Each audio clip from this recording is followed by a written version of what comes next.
When he was 14, Tyrese Haliburton was cut from an AAU team. His high school coach called him the worst freshman he'd ever coached. Hallie was just a 3-star recruit who barely got any college offers. And after he got drafted by the Kings in 2020, he got traded midway through his second season. Former NBA player Wally Szczerbiak called Haliburton a wannabe all-star, let me keep it that way. And Tim Hardaway Sr. said, I want to go fuck up Haliburton. Ooh.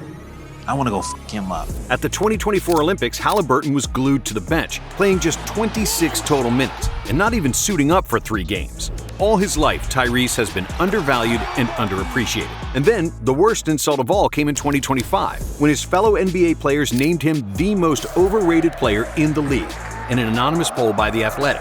But Tyrese Haliburton is anything but overrated, and he made sure everyone knows it, with some of the most clutch performances in playoff history. In the 2025 season, Haliburton has shot 12 of 14 on shots to tie or go ahead in the final 2 minutes, and has established himself as one of the coldest players in the league when the game is on the line, with the bonus points for his choke celebration, which was a shout-out to Reggie Miller. This is the story of being underrated and achieving dreams against all odds. This is the Tyrese Haliburton story, and how one skinny kid from Wisconsin became one of the best leaders and most clutch players in the NBA.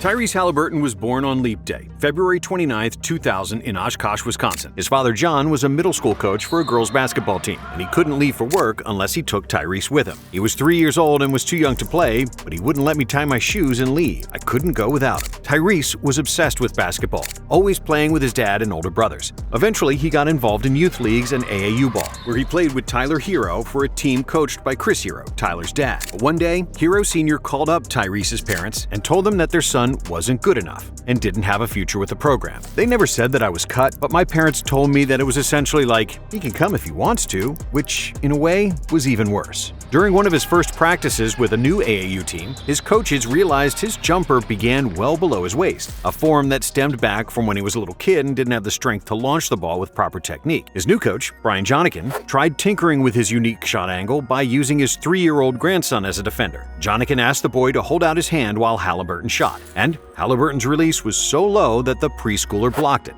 with everyone in the gym laughing. Tyrese left the practice in tears. But because he was so in love with basketball and had a strong work ethic, he was there the next day trying to fix his shot. 1 year later, Hallie was a high school freshman and late for practice. His coach, Frank Shade, made him sit at the center circle while his teammates had to run sprints because of his tardiness. A lot of sprints. So many sprints that it started to resemble Timo Cruz and Coach Carter. So Haliburton was never late after that. And even though Coach Shade once called him the worst freshman he'd ever coached, Haliburton never gave up on his dream, because all he ever wanted in life was to become an NBA player. He trained like crazy, while all others around him told him it was impossible.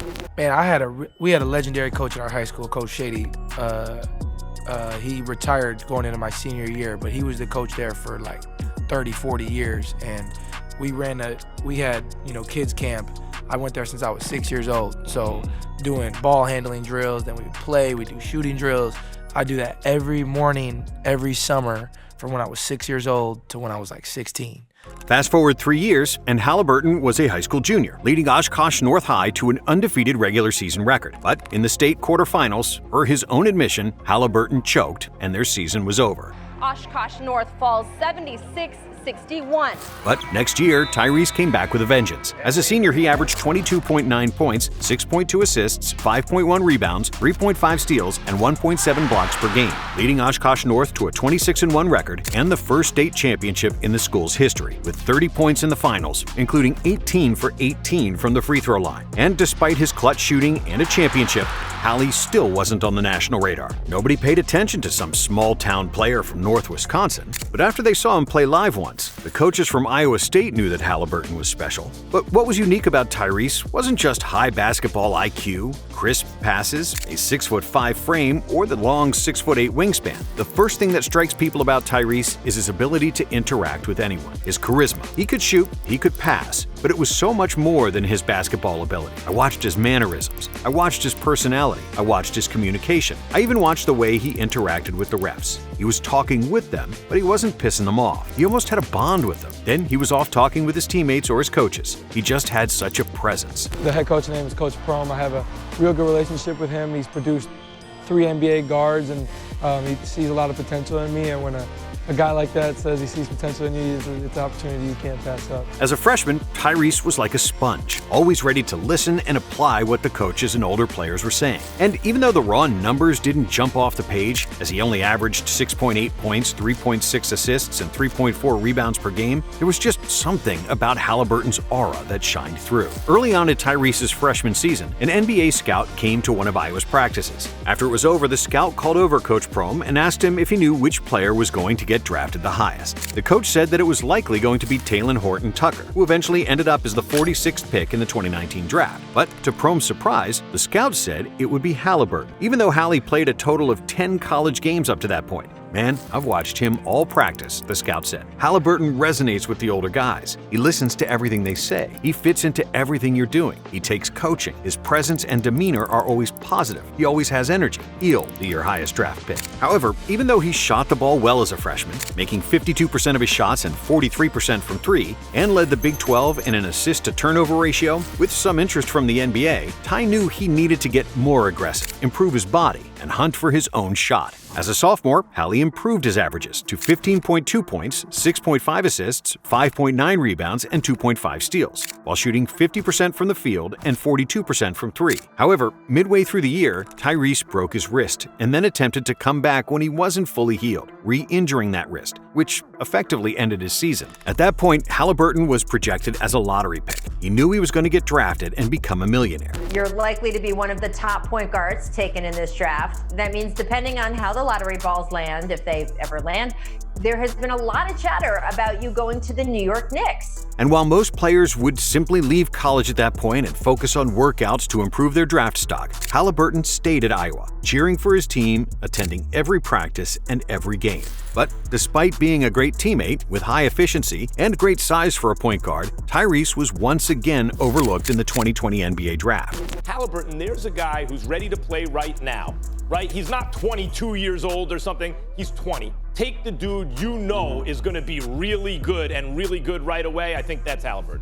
Haliburton was only the 12th overall pick, selected by the Sacramento Kings. With the 12th pick in the 2020 NBA Draft, the Sacramento Kings select Tyrese Haliburton from Iowa State University. While in hindsight, he should have been the second pick, behind Anthony Edwards. When he showed up to training camp, a lot of Kings staff were unimpressed with Hallie. All they saw was a skinny 185-pound kid who wasn't very athletic and had a weird shot with a very low release point. But when the season started, Haliburton silenced all the doubters. And with 41% accuracy from three, he was the best shooter on the team and one of the best in the NBA. Other than his shooting, Ty had one of the best assist-to-turnover ratios in the NBA, with 5.3 assists and just 1.6 turnovers.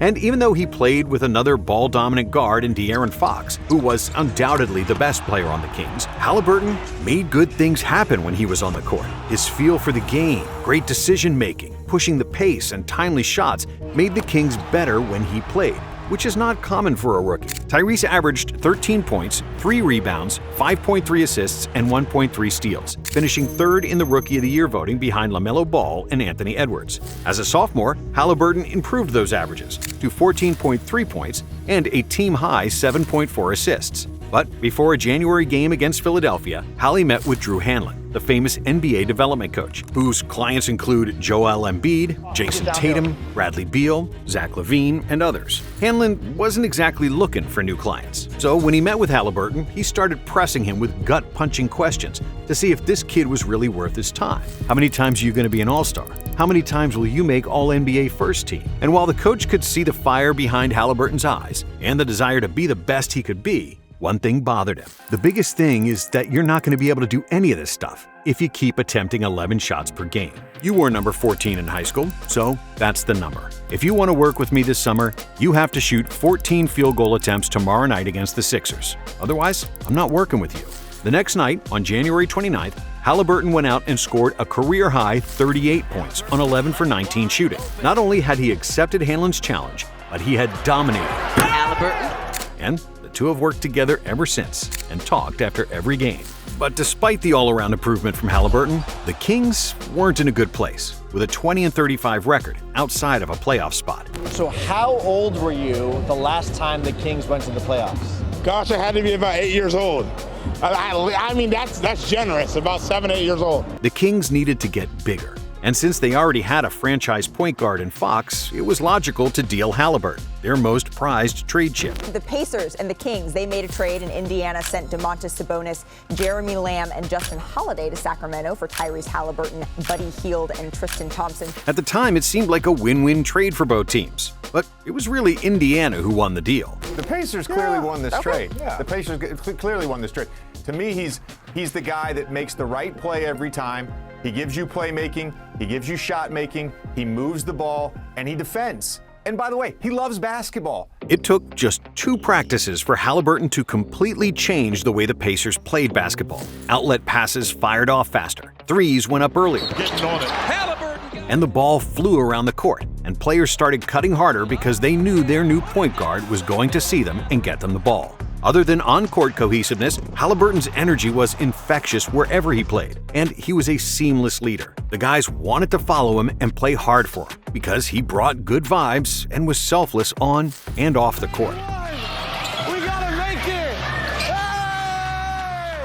When the 2023 season started, the Pacers played with the 4th highest pace in the league, compared to the 20th before Haliburton's arrival.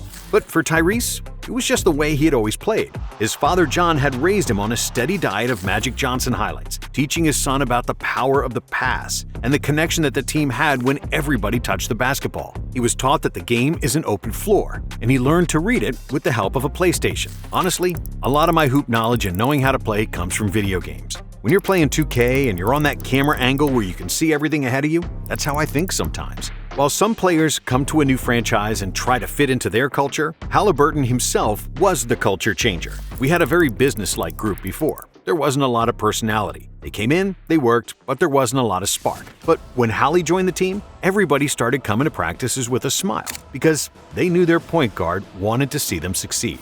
One of the virtues of Haliburton's game is that he genuinely wants to throw the ball ahead, to empower his teammates as creators. That's something that Tyrese realizes and a lot of guys don't. They like having the balls and like controlling things, but he sees the connection with lightning-fast ball movement, teammate engagement, and the positive impact of getting the ball back alive. You've got to put good energy in the ball, put good energy into the game, and the basketball gods will reward you. I feel like most times if I kick ahead and give my teammate a chance to get downhill, it'll come back to me. In his first full season as a Pacer, Haliburton averaged 20.7 points, 10.4 assists, and 1.6 steals per game, while shooting close to 50-40-90, becoming an all-star for the first time. In December, Haliburton made a game-winning three-pointer. Here's Tyrese, let it go!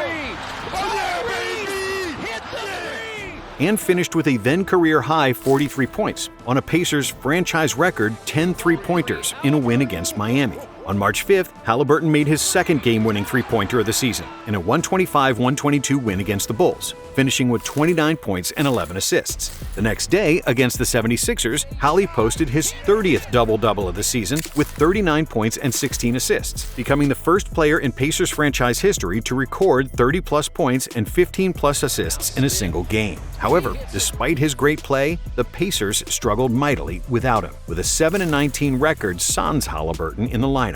And due to the 26 games he missed and the overall youth of the roster, Indiana finished with a 35-47 record and missed the playoffs. However, for the first time in almost a decade, there was perfect clarity in how Indiana was going to play. The Pacers run because Haliburton runs. They share the ball because he shares the ball. And that's why, when they were approaching free agency, they were looking for players who can run and play fast. They drafted Jarris Walker and Ben Shepherd, signed Bruce Brown in free agency, and traded for Obi Toppin. The Knicks are finalizing a deal to send forward Obi Toppin to the Indiana Pacers for 2 future second-round picks. Who quickly adopted the Pacers' style of play and was the beneficiary of many lob dunks from Haliburton. And more importantly, at the 2024 trade deadline, Indiana sent Bruce Brown to Toronto for Pascal Siakam, who, like Haliburton, was made to run and was one of the most underrated stars in the NBA. Pacers acquiring all-star forward Pascal Siakam in a trade that sends Bruce Brown, Jordan Moore, and 3 first-round picks to the Raptors. Haliburton signed a $260 million 5-year extension with the Pacers, and in the offseason, he worked tirelessly to improve his game. And while the majority of NBA stars spent their summers on yachts, Tyrese spent nearly the entire offseason in Indiana, going to the gym, working on his game, and adding muscle to his frame. And when the 2023-24 season started, Haliburton had grown in every aspect, from improving his footwork to his shot creation and being a more dynamic scorer. And because he gained 12 pounds of muscle, Hali became stronger and able to play through more contact. And it paid off. In the 24 regular season, Haliburton averaged 20.1 points per game and a league-leading 10.9 assists on just 2.3 turnovers. On November 14, 2023, Haliburton recorded a near triple-double with 33 points, 15 assists, 7 rebounds, and no turnovers in a win over the 76ers, becoming just the 5th player in NBA history to have 30-plus points, 15-plus assists, and no turnovers in a single game. On December 4th, Haliburton recorded his first career triple-double with 26 points, 10 rebounds, 13 assists, and no turnovers on a 122-112 win against the Celtics. He also joined John Stockton and Magic Johnson as the only players in NBA history to record back-to-back 20-point and 20-assist games. And the 23 assists he had against the Knicks were a franchise record. Yes! Ooh, diamond! Haliburton also led the Pacers to the final of the inaugural NBA Cup, then known as the in-season tournament. I think if he outplays LeBron and the Pacers win tomorrow, it certainly vaults him into the conversation of being a superstar in the NBA. And I would argue that he's probably already there. But Indiana lost to the Lakers. Tyrese was named an All-Star for the second straight year and was only 1 vote shy of winning the All-Star Game MVP. However, a far more important accomplishment happened later in the year, when he was named to the All-NBA third team and was officially recognized as one of the 15 best players in the league.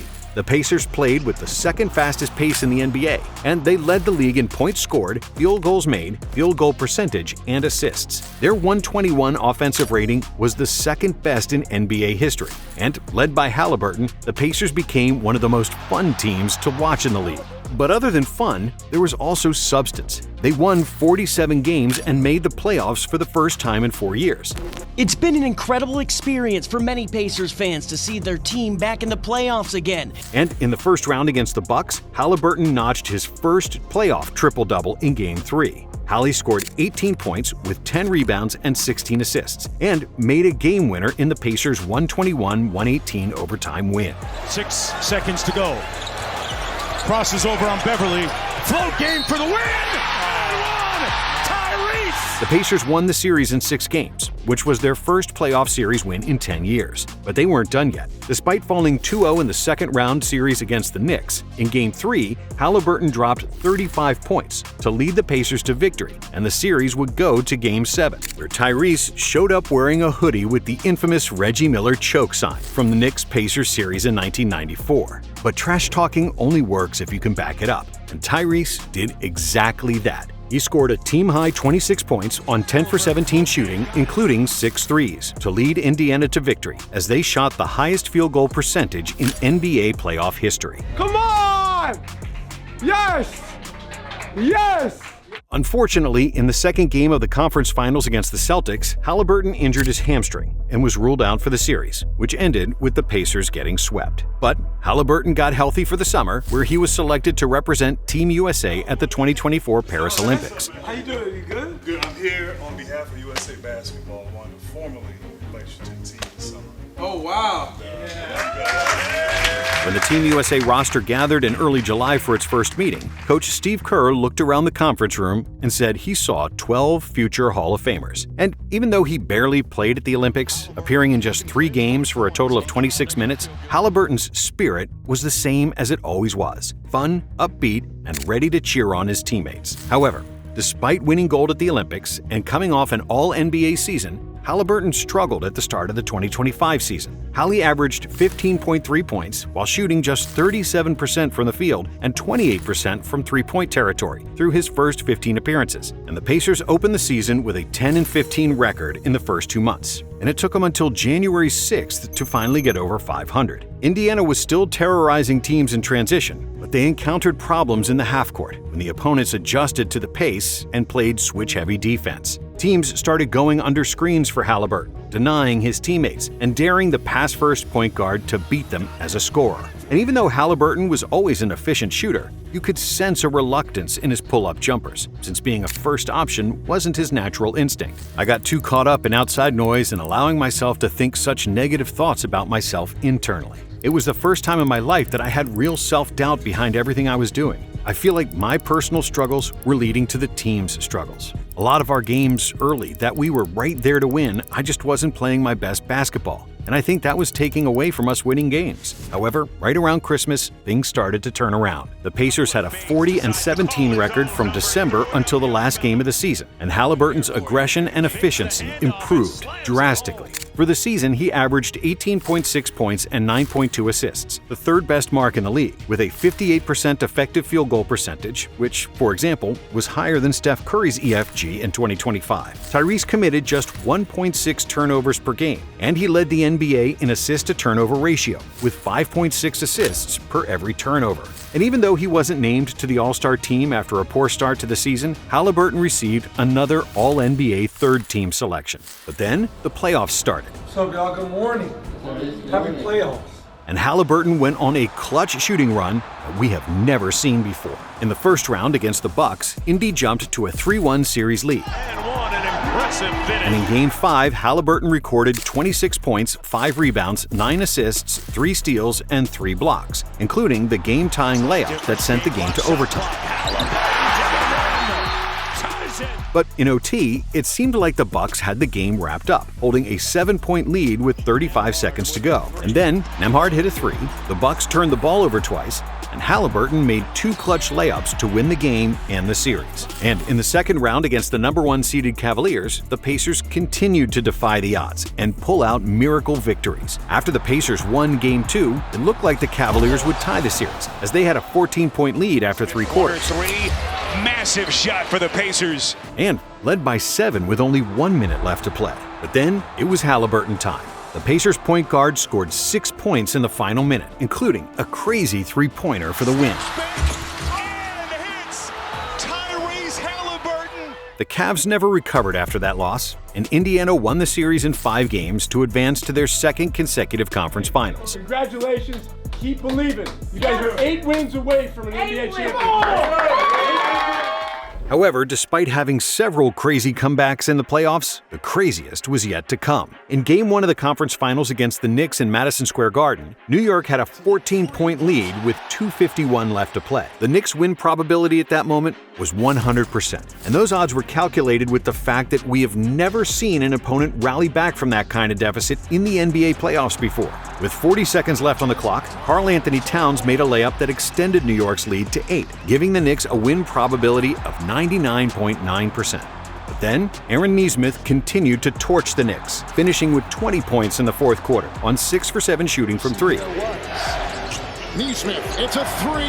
It's a 2-point game. Oh my goodness. It's a 2-point game. His unbelievable heat check and several Knicks mistakes gave the Pacers a chance, as they trailed by 2 with 7 seconds to go.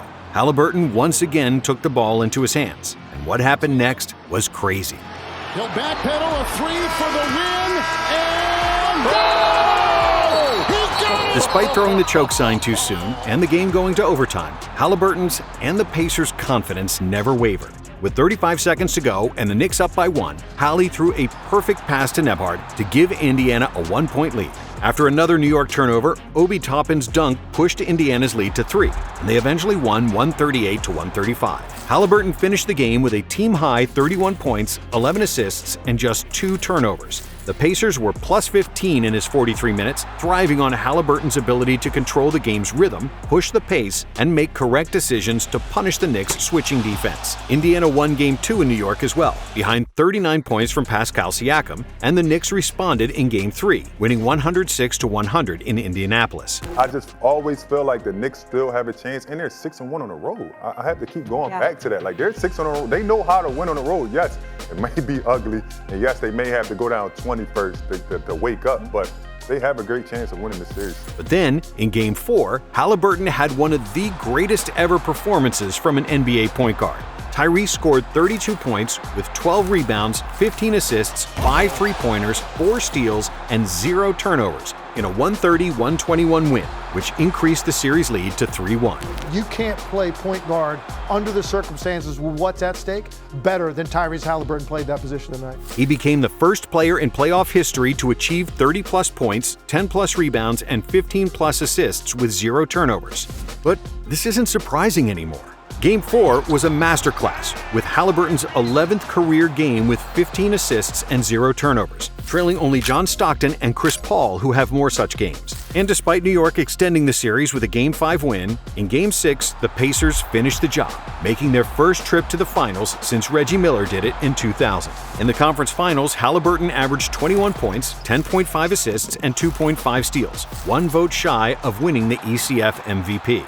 Haliburton's game has traces of Magic Johnson, Steve Nash, and Jason Kidd in the way he pushes the pace, controls the game, and makes everyone around him better. And even though his jump shot is still weird, and his overall game is unorthodox, with more jump passes than anyone else in the NBA, it's safe to say that Haliburton's one of the best point guards in the league, and that he's likely going to stay that way for the next decade, since he's still only 25 years old. Not bad for someone who's overrated. Thank you for watching. And if you like this one, we have another video for you right here.